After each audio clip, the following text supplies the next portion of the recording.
Toronto, 8 personnes ont été blessées alors que l'appareil s'est renversé. On me dit que c'est Jean Lapointe qu'on va aller rejoindre, l'expert en aviation, pour bien comprendre, à la lumière de ces premières images, ce qui a pu se passer. Monsieur Lapointe, bonjour.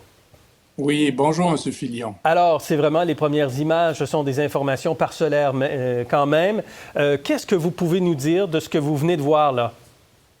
Des choses importantes, M. Filion, comme le fait que l'avion est à l'intérieur du périmètre de l'aéroport de Toronto. On parle d'un aéroport de calibre international et donc les interventions, autant au niveau des assistances médicales ou de combattre un début d'incendie, sont là. Donc, c'est quand même très surprenant de voir un avion qui est sur le dos. On va avoir toutes les informations pour savoir qu'est-ce qui s'est passé. Est-ce qu'il y a un pneu qui a éclaté? Est-ce que le train d'atterrissage se serait affaissé? Est-ce que l'avion aurait été pris dans de la turbulence mécanique suite à suivre un autre avion à l'atterrissage? Ce qui est certain ici, c'est que probablement tout le monde était attaché et qu'il y aura des blessés. Je serais surpris là, que des gens soient très gravement blessés.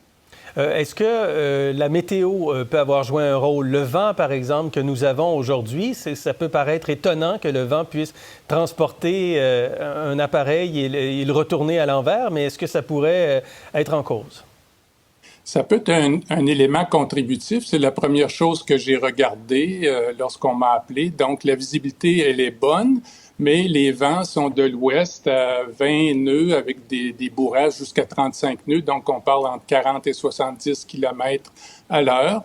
Ce qui est important ici, ce sera d'aller analyser les boîtes noires et d'avoir toutes les informations au niveau du contrôle aérien, des images radars. Évidemment, il y a des bonnes chances, encore une fois, d'avoir des vidéos de gens qui filment les aéroports.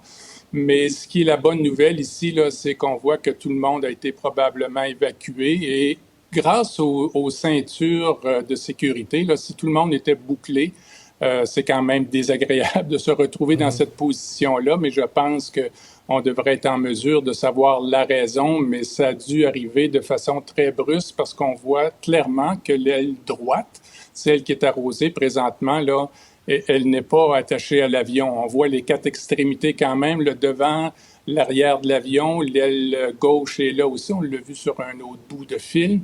Alors, tous les éléments seront là, pour comprendre ce qui s'est passé. Mais pour répondre à votre question, c'est sûr que les vents peuvent avoir été Ouais. un des